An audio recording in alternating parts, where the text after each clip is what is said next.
So let us go with the problem number 9 here, right?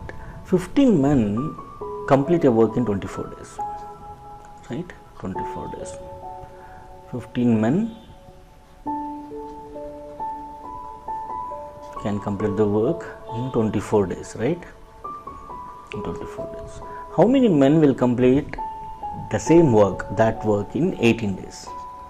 So we need to find how many men in 18 days,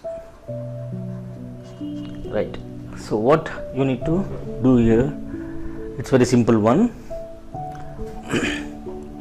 15 men, this and this you need to multiply, that is 15 men can do a work in 24 days, right?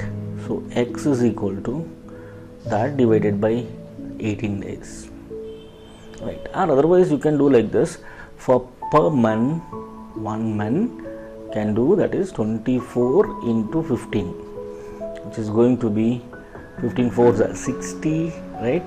6 carry, 15 2s are 30, 360 the same man, right? 360 man days, right? Now see, let us check out this 360, or otherwise directly substitute this is 15 into 24, that divided by 18 days. So how many men required, that is the question, right? So now just simplify it here, right?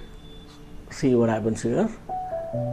5 3 5s are correct, 3 6 are correct. This will become 5 into 24, that divided by 6. Now again simplify, 6 1s are 6 4s are, that is 20 men.